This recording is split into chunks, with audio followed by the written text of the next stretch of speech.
नमस्ते जय धन्वंतरी।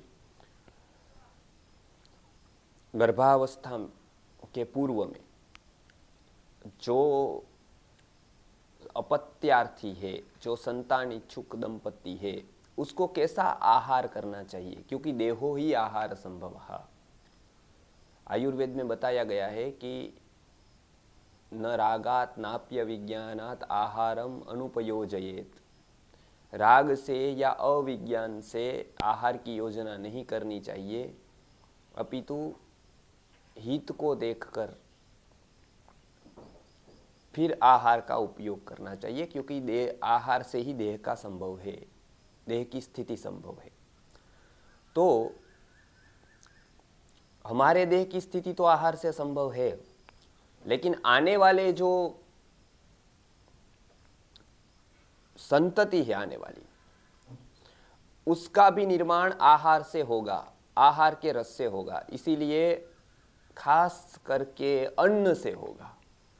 इसलिए उपनिषदों में भी अन्नाद वै प्रजा प्रजायन्ते, अन्नाद जातानि जीवन्ति, अन्नम वै प्राणिनाम प्राणः।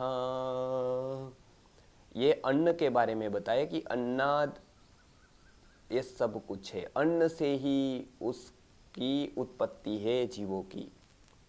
भगवद गीता में भी भगवान श्री कृष्ण ने अन्नाद भवन्ति भूतानि पर्जन्याद अन्न संभवः, यज्ञाद भवति पर्जन्यो यज्ञ कर्म समुद्भवः।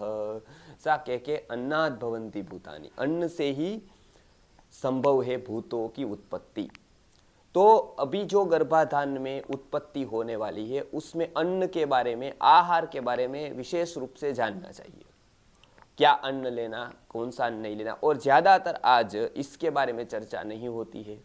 तो गर्भावस्था के पूर्व पथ्यापथ्य दंपति के एक साथ देते हैं। ऐसे पति पत्नी का थोड़ा अलग है दोनों का, कुछ वाजिकर औषधियाँ पुरुषों को लेनी है, कुछ स्त्री को, कुछ आहार पुरुषों को, लेकिन आज हम कंबाइन, क्योंकि अलग अलग याद रखने में थोड़ी मुश्किल है। तो घर पे ही क्या लाना है और एक साथ फूड में क्या बनाना है और क्या नहीं बनाना है, ये पहले सामान्य रूप से कह देते हैं। तो सबसे पहले ही हम बात करेंगे धान्य वर्ग की। आयुर्वेद में धान्य वर्ग करके एक अलग वर्ग दिया है, जो हम अन्न कहते हैं जिसको, जो चावल है, गेहूं है, बाजरी है, जो फसल एक बार आती है और वो पूरे के पूरी आटा करके खाई जाती है, उसकी रोटी बनाकर या ऐसा ही कुछ करके, तो उसको धान्य कहते हैं। जैसे बाजरी है, ज्वारी है, गेहूं है, ये सब हो गए धान्य। मूंग वगैरह शमी धान्य में आता है, क्योंकि उसके दो टुकड़े कर दलहन जिसको कहते हैं, दलहन बनाकर या दलहन के वर्ग में उसको हम लेते हैं, उसको छोंक लगाकर उसकी सब्जी बनाकर लेते हैं, उसकी रोटी नहीं बनाते हैं प्रायः। तो ये दलहन वर्ग जो शमी धान्य आयुर्वेद की शास्त्रीय परिभाषा में कहते हैं, वो अलग आएगा। तो पहले तो हम ये देख ले कि धान्य में कौन से लेने हैं। तो सबसे पहले धान्य चावल है, गर्भावस्था की दृष्टि से मैं कह रहा हूं, संतति की दृष्टि से। और दूसरे नंबर पर जौ है। यह दोनों का सेवन करना है, चावल और जौ। तो पहले ही जब ही ऐसे ये संकल्प करे संतति का, तो जौ और चावल शुरू करे। अच्छा, कौन से धान्य छोड़ने हैं, तो उसमें बताया है यावानलो अवृष्यौ, यावानलो अवृष्यौ, यावानलो अवृष्य होते हैं। ये भाव प्रकाश संहिता में धान्य वर्ग में बताया गया है। क्या अर्थ है उसका? ज्वारी और बाजरी। ऐसे ज्वारी और बाजरी उपयोगी होती है, लेकिन ज्वारी और बाजरी यावानल वो अवृष्य है, अर्थात वृष्य होता है वो वीर्य को, शुक्र को, रज को शक्तिदाता बढ़ाने वाला होता है। ये ऐसे नहीं है, अवृष्य है या उसको कम करने वाले है। तो प्रजा के लिए जो तत्व चाहिए उसकी हम बात करेंगे। ऐसा नहीं है कि हमेशा बाजरी नहीं खानी है, ज्वारी, उसके बहुत गुण हैं, लेकिन जब हम बात करेंगे गर्भावस्था के पूर्व में, तो ये छोड़ देने हैं दो धान्य, यावानलो अवृष्यो भाव प्रकाश धान्य वर्ग। अब आगे देखते हैं कि शमी धान्य वर्ग में और धान्य कौन से खाने हैं। तो ऐसे तो धान्य पुरातन खाने, पुराने धान्य खाने हैं, 1 वर्ष मिनिमम पुराने हो, ऐसे धान्य खाने का बताए। अनेक जगह पर वर्णन आता है। नवान्न पानम गुड़वई कृतंच कफकृच्च सर्वम प्रमेय, क्योंकि नए होते हैं वो कफकर होते हैं। लेकिन यहाँ पर वृष्टि के लिए, वृष्य के लिए, वृषता के लिए ये जरूरी होता है नया अन्न। तो नया अन्न यहाँ पर खाना है, ये बात आप याद रखें कि नया अन्न खाना है। ऐसे पुरातन अन्न का वर्णन किया है, लेकिन यहाँ पर जब गर्भावस्था से पूर्व में तैयारी कर रहे तब नया गेहूं खा सकते हैं, जो देशी गेहूं आता है, नए जौ खा सकते हैं, नए चावल खा सकते हैं। एक अपवाद है, गर्भावस्था पूर्व में नए अन्न खाना है।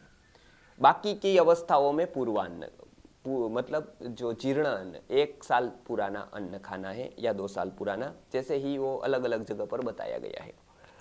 अब आगे एक धान्य वर्ग, शमी धान्य वर्ग में मूंग खाना है और उड़द खाना है, क्योंकि उड़द वृष्य होते हैं, शक्ति को बढ़ाते हैं और शक्ति की अभी जरूरत होगी, तो उड़द और मूंग का सेवन करना है।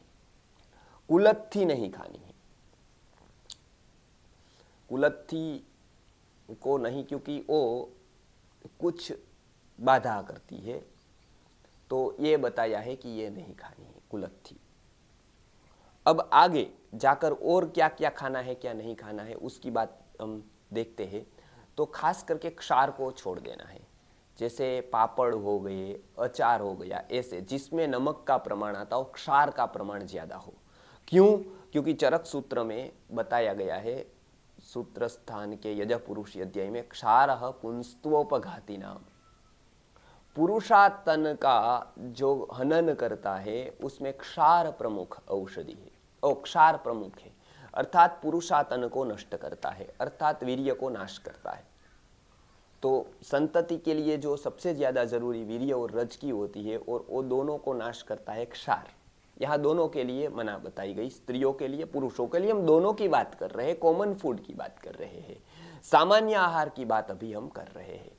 तो ये क्षारः पुंस्त्वोपघाती नाम, क्षार अर्थात पापड़, आचार, ये सब नहीं खाना है गर्भावस्था से पूर्व में जब प्लानिंग कर रहे हैं। कभी कभी इसका ही अधिक सेवन करने से इनफर्टिलिटी का प्रॉब्लम होता है, वो समझ में नहीं आता है, पता नहीं चलता है, लेकिन ये भी कारण होता है। तो ये बताया गया कि ये क्षार का सेवन नहीं करना है। फिर सब्जियां जो होती है विभिन्न प्रकार की, ऐसे उपयोगी होती है, लेकिन सब्जी का सेवन पूर्व में कम से कम करें। क्यों? क्योंकि शाकम विनाशयति अथ अपि शुक्रम, ये भाव प्रकाश ग्रंथ में बताया शाक वर्ग में, कि सभी शाक का एक कॉमन गुण जान लो कि शाकम विनाशयति, शाक विनाश करता है, किसका? अथ अपि शुक्रम, शुक्र का नाश करने वाली जो विभिन्न सब्जियां होती है। तो सब्जी का कॉमन गुण बताया। अब अपवाद रूप क्या क्या सब्जी है उसका सेवन करना है वो हम बताएंगे, लेकिन उतनी ही सेवन करे और सब्जी बंद कर दे। और वो भी बाहर के शाक तो खाने ही नहीं, क्योंकि वो ज़्यादा तीखे, ज़्यादा मसाले वाले, ज़्यादा स्पाइसी होते हैं, तो ऐसे सब्जी तो छोड़नी होती है।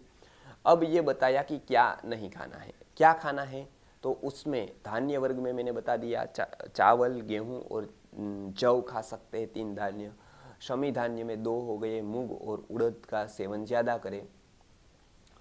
आगे दुग्ध वर्ग है, तो गाय का दूध, गाय का घी, गाय का मक्खन बहुत ही उपयोगी होता है संतति के लिए। इसीलिए पहले के काल पे संतति के लिए दूध की बात बताई। दुग्ध सद्य शक्ति करह पयम, ऐसा बताया है। दुग्धम सद्य शुक्र करम, ऐसा भी है। गर्भस्रावे च सततम हितम, गर्भ का रक्षण, गर्भ का धारण करने वाला होता है। इसीलिए गाय के दूध का, गाय के मक्खन का, गाय के घी का सेवन करना, उसमें भी वो सवत्सा हो, वत्स जीवित हो, मतलब अभी ही बछड़ा हुआ हो, तो उसमें ज़्यादा शक्तिदायक तत्व होते हैं। इसलिए ऐसी गाय के दूध का, घी का, मक्खन का सेवन करने को बताया गया है। मधुर रस ज़्यादा लेना है, मधुर रस वृष्य होता है, तो मिठाई वगैरह ले सकते हैं, दही ले सकते हैं खास करके। ऐसे आयुर्वेद में दही के विषय में बहुत ही विचार किया गया है, खास करके जिनको ये, क्योंकि बल शुक्रकृत दही को बताया है, दधी को, तो ये सेवन कर सकते हैं। तेल में, तेल वर्ग में काले तिल के तेल का सेवन करेंगे, बहुत ही अच्छा है। सफ़ेद तेल, सारे तेलों में तो तिल का तेल बहुत उत्तम है, क्योंकि तिल तेलम स्थावर जाता नाम स्नेहा नाम, ये चरक सूत्र है। तो उसमें तिल तेल का, उसमें भी काले तिल के तेल का सेवन वो वृष्य है, अर्थात तो गर्भस्थापन के लिए, गर्भधारणा के लिए बहुत ही हितकारी माना गया है। फिर क्या बताए, मधु का सेवन, हनी, हनी रोज लेना है दोनों को, क्योंकि हनी के गुण में भी वर्ण्यम मेधा करम वृष्यम, वृष्य है वो, अर्थात संतति को देने वाला होता है, गर्भस्थापन के लिए उपयोगी होता है, तो ये मधु लेना है। फिर इक्षु अर्थात गन्ना, गन्ने के रस का सेवन करना है, वो भी बहुत ही उपयोगी होता है। जो गर्मी के कारण, उष्णता के कारण जो शुक्र कीट मर जाते हैं, तो उसको, गर्मी को शमन करके वो शुक्र को बढ़ाने का काम करता है इक्षु का रस अर्थात गन्ने का रस। तो दोनों को गन्ने के रस का सेवन करना है, पति और पत्नी को। और अंत में बहुत सारे पौष्टिक पदार्थ है जो सेवन करने योग्य है और बहुत त्याज्य है, उसकी बात हम आगे करेंगे। नमस्कार, जय धन्वंतरि।